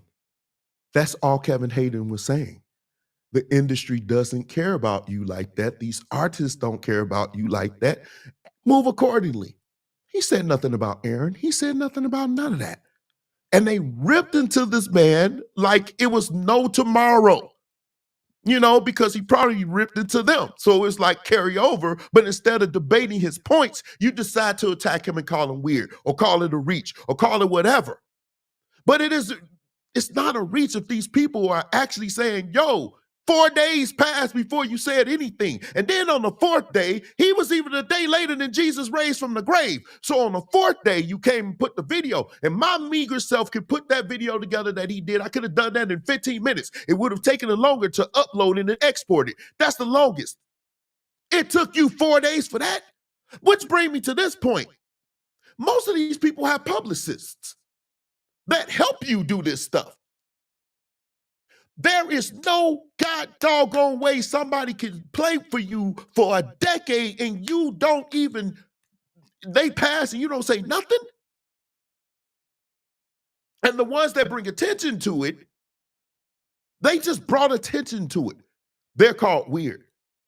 Tell me, brothers and sisters, what was weird about bringing that up? What was weird about bringing that up? What was weird about that? Because you're so enamored with their stardom. You're so enamored with them that you can't even think logically. What was so weird about them asking, hey, you posting all this stuff, you not gonna say nothing about this dude? That everybody else people who he's played for in the past has said something. Magazines, Zoom let something about it. Everybody did. And he played for you for 10 years, and it took you 4 days to put a video together that B, Sumo, or whoever could have put together in 10 minutes? So it's weird for these people. I didn't care. Really didn't. I mean, when it was brought to me, I was like, well, dang, you just ain't gonna say nothing? But I didn't care. I left my show. This was sent to me Tuesday. So all these people said something the day of. And you fanboys were mad because people were saying, when are you going to say something? And so we're weird. Well, Kevin's weird because he said, move accordingly, musicians. Because up to that point, he hadn't said anything. And it was a full 2.5 days before he did. The man doesn't owe an apology. Somebody left this post. And I don't know these people. I'm not saying that they wrong for y'all in Usher post about him not posting. He made his post. Finally, The Rock has come back to Nitro. Finally. And some people saying, now he left for a post, now shut up about it. That's not the way to do it. Because if I'm married to somebody, even if we broke up, we still friends. And she tells me happy birthday on September later, like a week later, it's not gonna have the same impact as if it was if she left it on September 16th. It's not going to have the same impact if anybody comes, unless, of course, there's a Hellcat involved. If somebody that I associate with come telling me something that day, if my mom or my brother or anybody I'm very close to should pass, and you come telling me 4 weeks after the fact, sorry for your loss, when you got my number, when you got contact with me, you can't get mad at me for saying, well, dang, dude, that happened like a month ago. Am I weird for feeling that way? Before y'all call somebody weird, just take your time and think. Kevin did nothing wrong. He said nothing wrong. He had good points, and instead of arguing his points, y'all decided to be fanboys, remove Usher's nuts, and then go at him and then insert nuts again. Because I can't, not all of you, but some of the people, the way you was going at it, you would have thought that Usher was like laying next to you. Yeah, boo, you did it. I mean, for God's sake, some of you was almost to the point where you all in arms. For what? It is not that serious. And let me say this, and then I'm gonna go. A lot of people said Kevin was clout chasing. Let me ask y'all geniuses a question. If he's clout chasing so much, and I love some of you, I just disagree with you. If he was clout chasing so much, why didn't he put it on his website? Why didn't he open up a page and monetize it? Why is it posted on a page where you gotta add him to see it, or you gotta be invited to see it, or where he can it's not monetized, that's clout. Why would he do it? Why would he, if you would think that he would post it on a page that's getting a lot of traffic if he's looking for clout? That's what clout is, which is another word we should just throw away. Because you don't know what clout means. Clout means you're doing something to build your brand. That means I'm bringing attention to me to uplift myself. So that means I'm going to put it on something that's going to bring that attention. Well, what would that be? Oh, a page that's got 10,000 followers. Not on a page that's got not 10,000, 23,000 followers. That's clout. Y'all don't know what clout means. That's what clout chasing is. That's the definition of clout chasing. Anything to bring attention to you to build your brand. If somebody leaves a comment on their page, they didn't tag nobody, they didn't highlight, they didn't put followers, they said they post, and that was it. That is not clout chasing. Had he been tagging people, sending it all over the world, sending it all over the place, then you can say, well, he did the clout chasing. So people leaving posts now is clout chasing? So is it fair to say you clout chasing, some of you musicians posting videos every other day so you can get that thumbs up? Oh, you blazing? Is that not clout chasing? No disrespect was done here. You're being ultra sensitive. You're not analyzing correctly. And you can't get mad at people for criticizing something that they felt about at that moment. Nobody's upset. I didn't see nobody saying we're going to show up with our tiki torches and our pitchforks for you. I didn't see that. Oh, this is unfair. Who you think you are? I didn't see that. I did see quite a few posts, people saying, you ain't going to say nothing about Aaron, I'm just saying, a post on social media, that's what makes me feel, That's what makes how he feel official? I don't think so. I just think it would have shown a level of humanity, in my opinion. That's just my opinion. Now, that's just my opinion. He does not owe it to us, but in my opinion, you just don't wait 4 days. You just don't wait 4 days for that. You can say something. And your publicist would have told you to get out ahead of this. Your publicist would have said, hey, you know, such and such a pass, you know, you want us to put somebody on it? They would have done that. Trust me, they would have done it. That's what they're paid to do. They're paid to save you from yourself. But I just think he doesn't owe it. But I think it would have gone a long way for him to say something.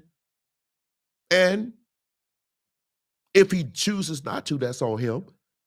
But you can't get mad at the people for saying, you know, for being critical of that. You can't get their praise and be held to this pedestal and don't want everything that comes with it. And that's one of the things that come with it. That's all I'm saying. So I feel everybody that's going at Kevin kind of missed it on this one. Folks trying to be the social media police. And right, Jay. And I think in this regard, they missed the mark. They just missed the mark. I just think that the reach was you, because people were critical of him not saying something about Aaron. If something should happen to me and Ricky doesn't say anything, or anybody else that I played with and I served with, they don't say something to me, I'm pretty sure they're going to be like, well, dang, you know, D served for you, produced for a lot of your records. I mean, you're not going to say nothing? And that criticism is warranted because he did play for you. He did do that. And I'm sure Ricky, maybe, or whoever would say, you know what, before you could even do that, man, if for nothing else, man, no words, post my picture of him, you know, me muffing him or something like that. It would be something. And we didn't say it had to be some long, drawn out little thing. It could have just been a picture, be like, man, rest easy, bro. It could have been something that simple, and it would have been good for, you know, his fans, the fans of Aaron Spears. It would have been good. And people say, well, we don't know if you called these people. We don't know.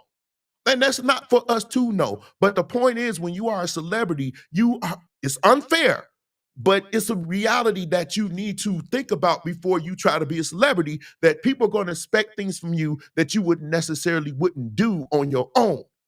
And this is something that us low lives don't think about, but celebrities do have to think about this. Everything you say, everything you do, everything you wear, everything, you'll be criticized regardless, but you got to think about it. Somebody passed, it would have just went over better for you to just say, hey, no words, rest easy, bro, something. Oh, y'all say y'all gonna come for Ricky, pause. I mean, but y'all would. And my family probably would. So you just not gonna say nothing, Ricky? This man helped your sound for all these years. When y'all think of bass playing on Ricky Dillard, you think of me and he don't say nothing, y'all gonna be like, oh, no, come on, man. Y'all gonna be tagging him videos of Rooftop on his page. Y'all just gonna post Rooftop. Who played bass on this, Ricky? Who played bass on this, Ricky? Who played bass on them songs? Who played bass on Holy Place? Who played bass on all these every single that you've had over the last 20 years? Who played bass on that? Y'all, and it would be, so if they go back and do that to Ricky, do you think is it weird? Because he waits 4 or 5 days before he says something?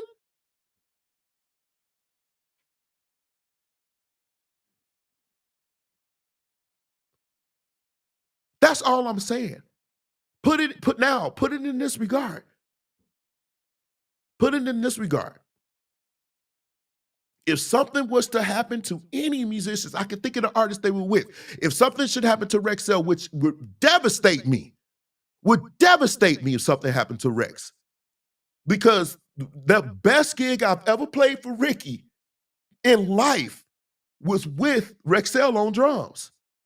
I've had great memorable moments with Brent. Don't get me wrong. Brent, we had great memorable moments. But it was this one we did in Toronto. Rexel killed it. Right? Just unbelievable. It was unbelievable. It was so bad that it was a gospel version of a rock concert. The women were literally running after Rexel to get to him after the concert. I've never seen nothing like it. Never. It was the craziest thing I ever seen. Women in church running at Rexel. If you should see this, please tell them I'm not lying. But if something should happen to Rexel and Mary J., even though he doesn't play with her, he doesn't play for her. Last I checked, I don't think he plays for her anymore. I think he moved on to other things. But if he did pass, Lord forbid, I wouldn't know. That's not good. But if something should happen and she doesn't say anything, would it be fair or would it be out of the ordinary for somebody like me or the other ones that know Rexel and his contribution to her artistry to say, hey, yo, you just not gonna say nothing?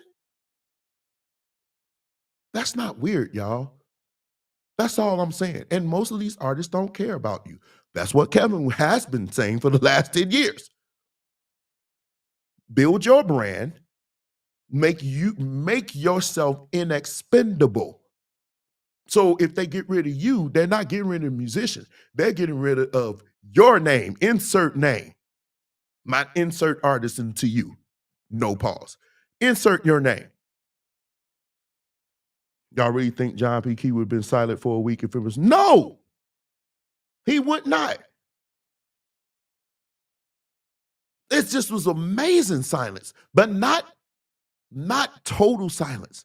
There were other posts, just none about that. That's the part that people were freaking out on. I don't think they should have been on that particular post going at him because it was about his children, which was weird. But it was about that was weird, which might mean strange. So I just didn't understand. But anyway, that part I get. But the criticism, I don't. I'm not saying that they shouldn't have done that. I think Mary actually cared about Rex. He might even show up to the funeral. She might show. And people are saying, well, he might show up to the funeral. He just may. We don't know. Now, before I leave, let me tell you this. I remember vaguely, but I remember it. As to say, I remember him talking. Aaron was talking about how that whole situation went down when he was let go from that band. And it wasn't sweet. It wasn't sweet. So we do not know the level of their relationship beyond his tenure there. For all we know, they could have been beefing. We don't know. We don't know. But people did have their right to criticize or be critical of that, just like he has the right to not say anything. And he put his video out. I was like, okay, that's cool. 4 days. I could have did that in an hour. You could have paid me. That's all I'm saying.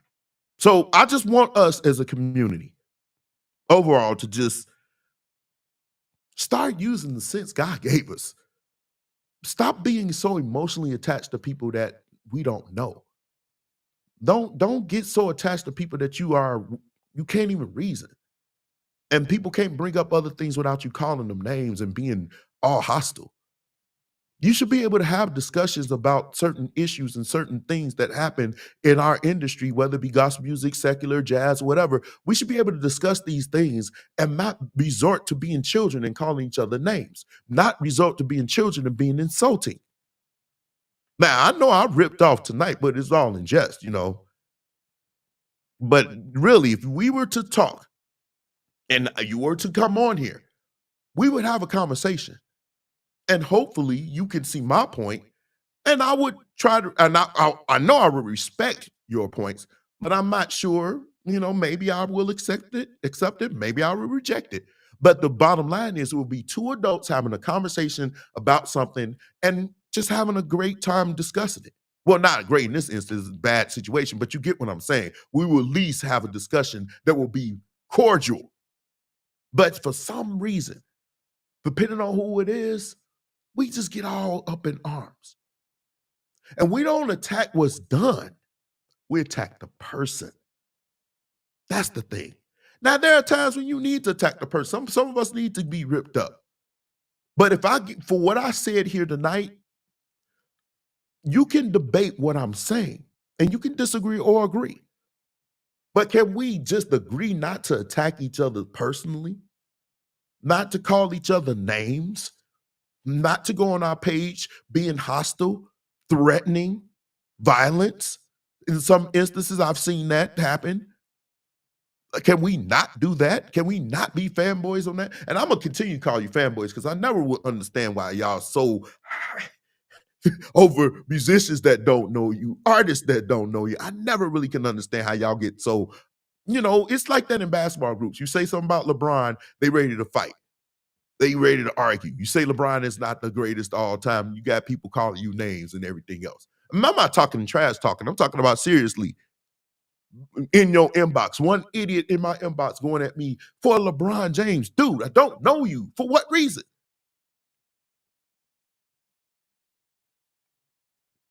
Okay. Update on my base. Let me say this.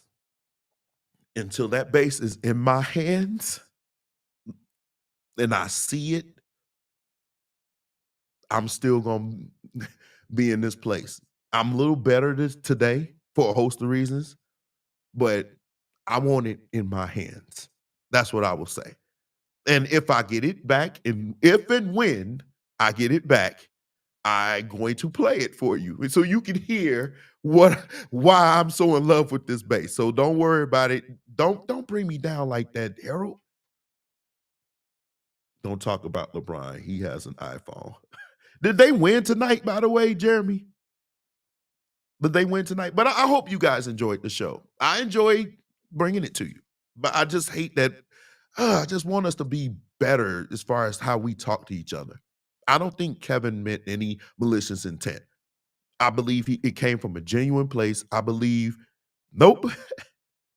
I believe he really cares about the musician community. Mal, you can argue. Some of y'all be like, man, he did this. I get that.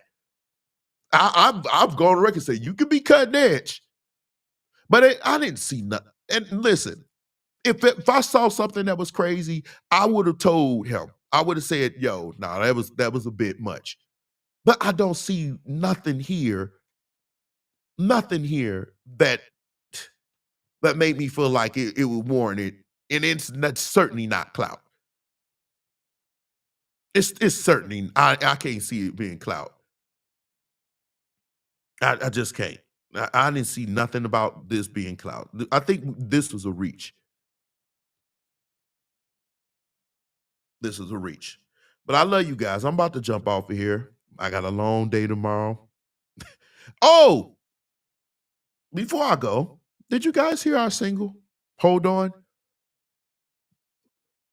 Did you guys hear the single?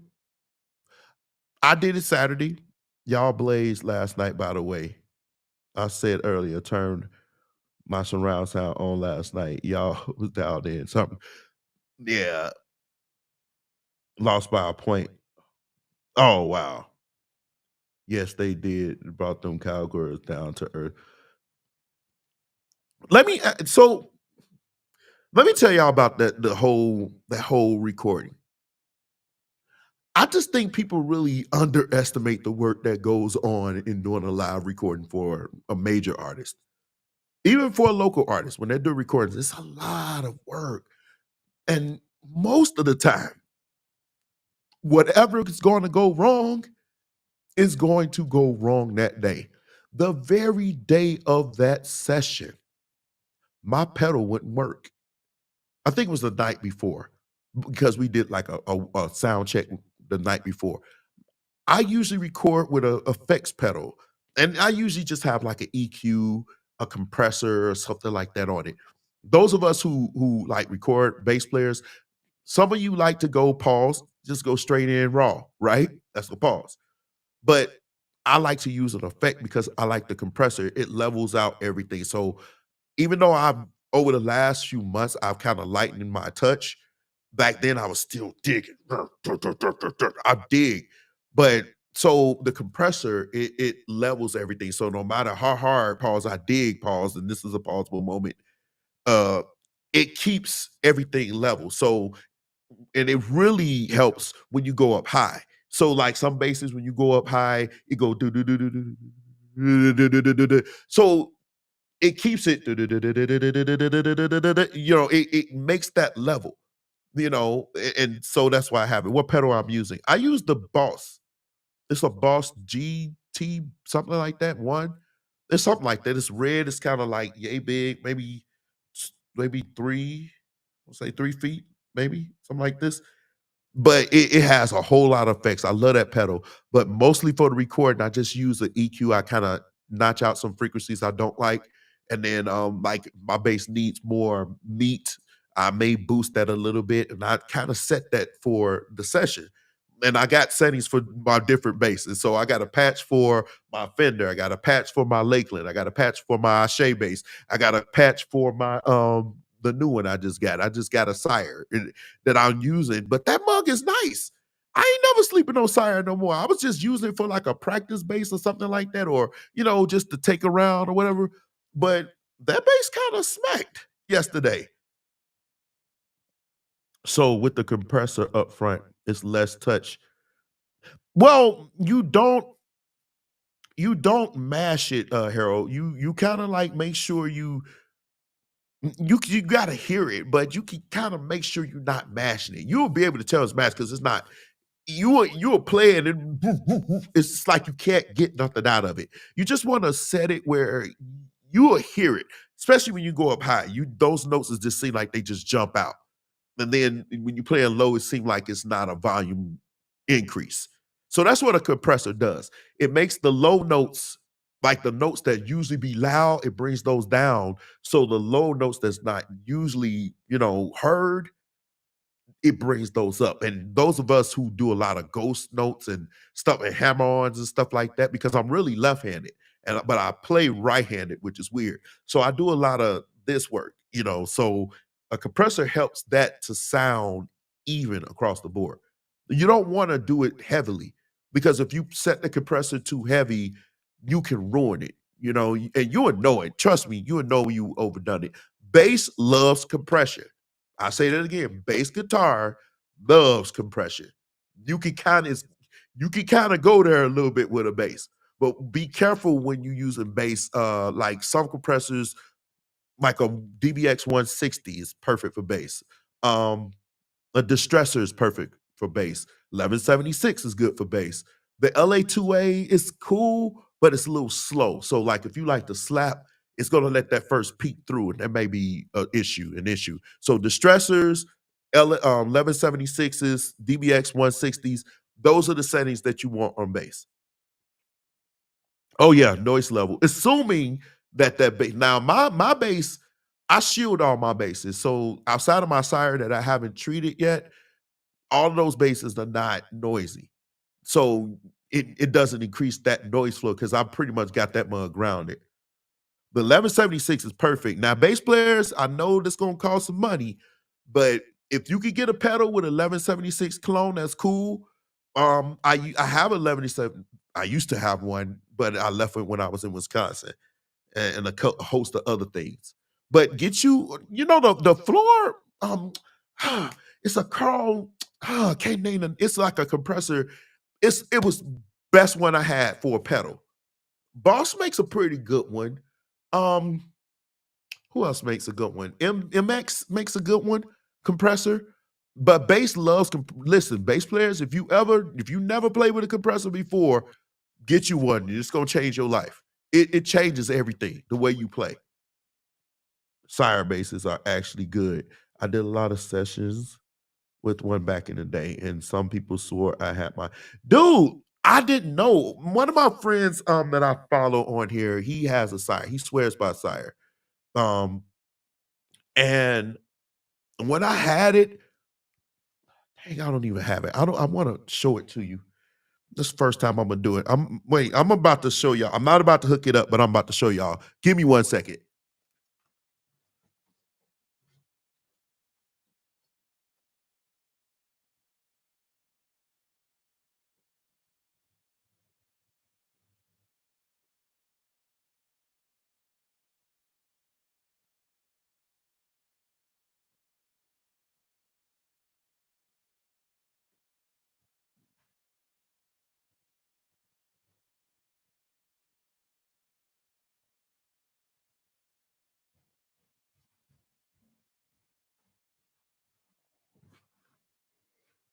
Thank you for staying with me this late, y'all. But this is the sire that I got.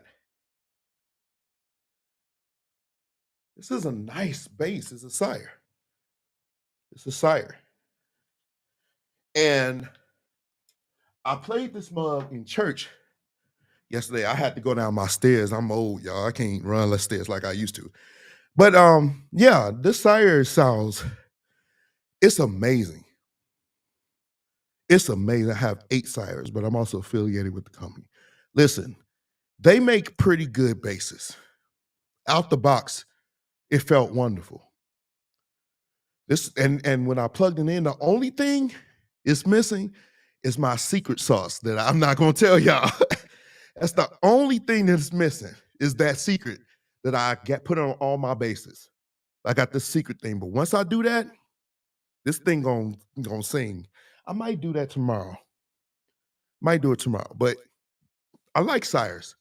I didn't know about it, but this thing feels, it's got a nice low action coming in. The notes just sing out.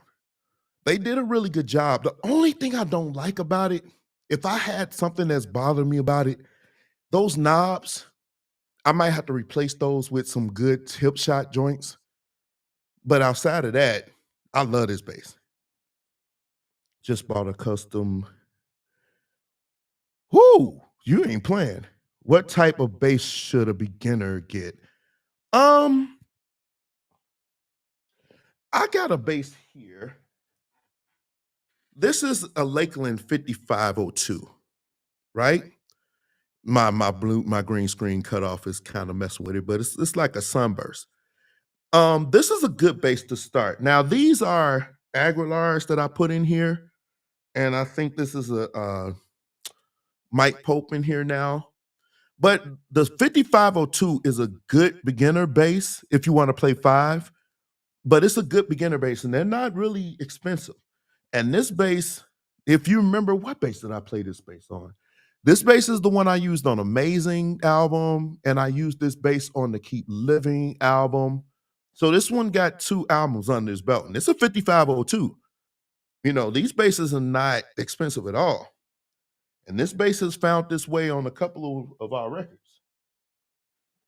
You know, so that's a good beginner bass if you want to play a 5-string. Lakeland makes pretty good basses.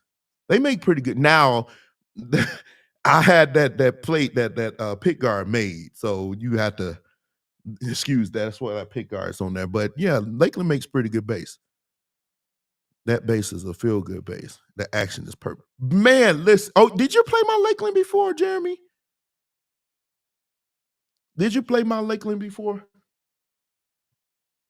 But yeah, that's a great bass. I think Lakeland is a good bass to start with. Sires. I have 18. I have 18 basses. Legit 18 basses. Now, which ones do I play? I probably play like 6 of them. I probably play like 6 of them. Let me see. Every day when I had it, my Ashe bass, 2 bass mods, my Fender, my Lakeland, this Sire.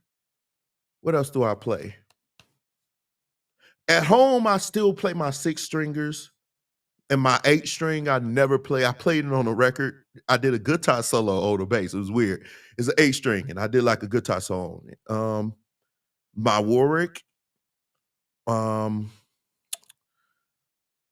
Warwick grandpa, I call him Gramps because he's old. That's the one you hear on Take Me Back. That's that one. That bass gets some play on when somebody wants that kind of a warm, kind of a jazz sound. Not jazz bass sound, but you know, like if I'm playing like a song that has a groove that they want that nice pause in advance type bottom on it. So like real staccato. That Warwick does that. No, I have the Corvette. What other bass do I play a lot? Trying to think. Because most of the time, that's what I liked about my Ashe bass. That bass does so many things well. It does so many tones well. I didn't know this was gonna turn into a QA about my bass, but I don't mind. I don't mind. Any other questions about my basses? The bass I love the most is my Ashe one. The second one I love is my souped up Fender Elite. I didn't like that Elite at first. I'm gonna be honest with you. I did not like my Elite. I mean, I played it because I spent so much money on it. $2,700. Do you still have the Line 6 bass? Yeah, I actually do. I don't know. I lost the piece that you plug into to make it work though. I can't find it anywhere. What's the shielding that you mentioned? I mean, just regular copper tape shielding. I take the base apart, I put the copper in there, the whole inside of it. And what I usually do is the ground, I kind of solder it to that shield and I make it enough where it kind of overlaps with like if I'm using a jazz, I put the plate on top of it. So it's still giving that connection. When I tell you that hum just gone, it's the Ashe mahogany. That Ashe is walnut, actually. Walnut and what's that called? Popular some weird wood on top of it, but it's a thin kind of laminated top. But the body is walnut and the neck is triple A. It's like a real dense looking bird's eye maple. And the neck is wow, what is it? I think it got stainless steel frets on it. What up, man? Sorry to hear about your bass. Yeah, man. Yeah, I loved it. But this one's going. I call her royalty. This bass right here, the purple one I just got. I like this bass. It's a Sire, and I've never been one to spin a whole. What? Oh God, yes, that Ashe bass is a tank. But you know what's weird? My Fender Deluxe, I just played it yesterday. My Elite that I just souped up that mug. If go watch Powerhouse Chicago, go listen to our live last night. That's my souped up Fender Elite off the chain. But believe it or not, that ash body Fender Deluxe Elite that I souped up is heavier than my Ashe bass that's walnut, which is weird. Did you name all 18? Yes. I named all 18 of my basses. Next setup, do you do your own? I do my own, but if I can get somebody to do it, that's good too. But I do my own neck because I know the way I play. So it's not conventional. Like a regular bass player would probably play my bass and be like, what the hell? But me, for me, it's perfect because the way I play. But I do my own neck setups. I put Bartolini pickups in the bass mod. That's what I'm thinking about doing, but I don't want to put Barts in here, man. I kind of want to go. I'm gonna probably put some Lawlers in here. And I'm not gonna put a bass mod preamp. Man, I think I'm East. That's what I've mostly been using. This East preamps, or I got Bartolinis. I love Bartolinis, but the East sound I'm just kind of used to at this point, and I know how to, maneuver around it and make it sound right. But East, so. I thought about Bart, but I just want to use East on it. Ash can weigh a lot. That's why I'm not really big on jazz bass, even though I have one. The new Ultra is extra light on the shoulders, but it's dope. I never really got into the new Ultras. I mean, I got the Ultra pickups though. I went and bought some of the Ultra pickups and I put it in this Fender Elite and I didn't like it, which was weird because I was getting ready to do a tour. With who was on that tour? It was Marvin Sapp, the Clark sisters. Ricky was on that one. Who else was on that? Leandra was on it. What's the pastor name? That dude, This Means War. What's his name? The guy that does This Means War. This means war. So that tour was me as the only bass player. I played for all of those artists, which was crazy. But I was trying out some new pickups and I put the Ultras in there and I didn't like them. In the end, I ended up going back to what was in there. Charles Jenkins. That's his name. Thank you. And he was on that tour. But in the end, I ended up going with the stock pickups that was in there. I put a Bartolini preamp in that bass. right before the tour, believe it or not, I put Bartolini, I put Aguilar, I put all of that in there. And in the end, I settled on the East, which stayed in there. And I think it's the East in there now. But go listen to Powerhouse Live, Powerhouse Chicago, our 7:00 service last night. Go listen to the bass. That's the new, and it's got Bartolini pickups in it and an East preamp on it. Tell me what you think of when you go listen to it. Tell me what you think of the sound. Tell me what you think of it. But yeah, so all those bases I got, this one is gonna hold me until I figure out what I'm gonna do. And so, but anyway, I'm gonna jump off of here though. I love you guys. Hope you enjoyed the show. I wasn't trying to step on too many toes tonight. I just wanted to give you my opinion on the thing. And I'll say this in my leaving. I think the thing is, don't wait until a person leaves to tell them how you feel about them. I think that's my people were so weird because, man, that's Rob. Yes, Rob is a beast. Rob Woolridge. That's Rob Woolridge. But I scared my family because I got on there and I was like, man, I love y'all for real. They was like, okay, you scaring me. And because they're not used to me being that person. I'm usually the person that's being sarcastic and funny. But I got on there and I was like, I love y'all for real. And they was like a bit shocked. I don't think we should wait until a person passes before we start to tell them how we feel about them. I mean, those people, we're not celebrities. So it's no excuse. We don't have to share it on Facebook and nobody will expect it. Not that they should, but nobody will anyway. But I think one lesson we've learned from this is just don't wait until you tell somebody that you care about them, that you love them, you're thinking about them, you're praying for them. Any issues that y'all may have, if it's worth salvaging some issues, some people, you just got to let them, may the Lord watch between me and thee while we're absent one from another.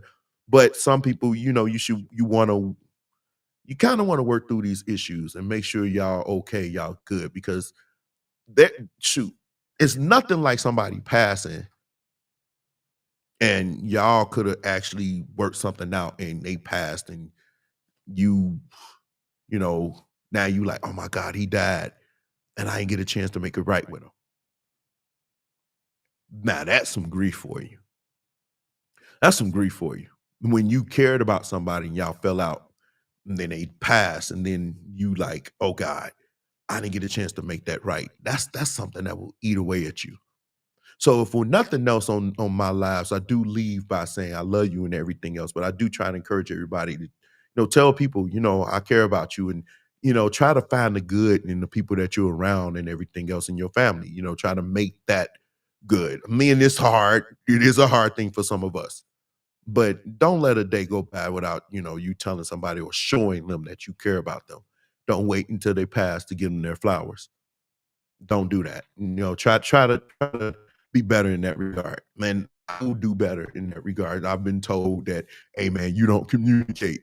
So that's something I'm gonna work on. Some of you I don't want to communicate with, but that's a whole nother line right there. But I do love you guys. Thank you for joining me. Thank you for staying this long through our impromptu Q&A session. What about Nordstrom pickups?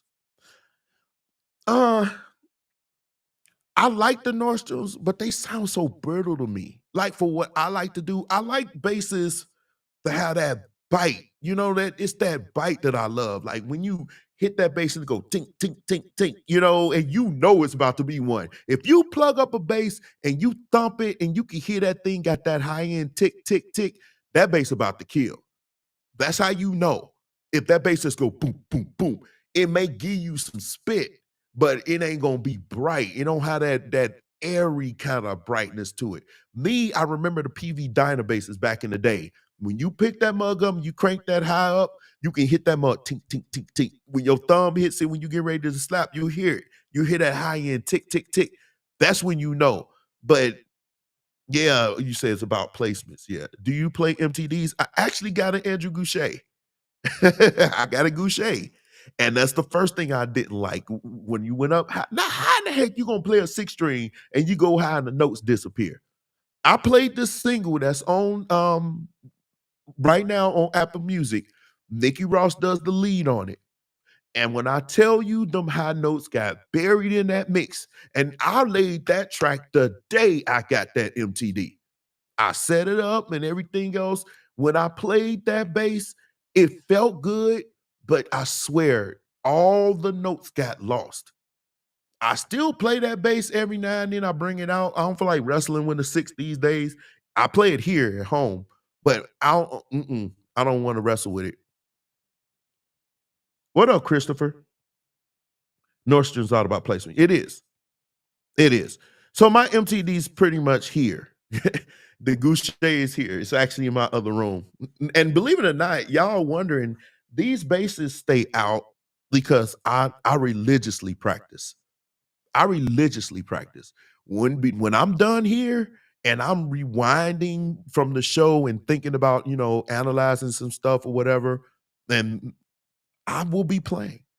I will be going over skills. I will be doing something to keep myself sharp. I want to be ready. I want to be, you never know. Listen, the gig, and I'm not talking about the gig, like a big end gig, but the next gig, the gig that you have to play, it should always be something that's memorable to those who hear you. And one thing about me, I like being sharp. I like being ready. I like being prepared. So I practice religiously. My basses don't stay out the case because I like looking at them. This bass is out. I just pulled this purple one out, but this Lakeland was out. I practiced on it. I got two basses in my living room that I practice on. I got a bass in my room that I practice on. This is what I do. I pick up a bass, a football game on. I'm playing. I may not be able to hear it, but I'm still keeping my muscle memory, which is important for bass, especially now. Y'all some killers. So y'all all the way up here. So I'm trying to stay up to date. Practice every chance I get, right? That's why I asked. Those notorious for high registers go. Man, so you know about that. Dude, I don't know why that is. It's like do do do do do do do. Like, dude, man, I was doing some killer stuff on that.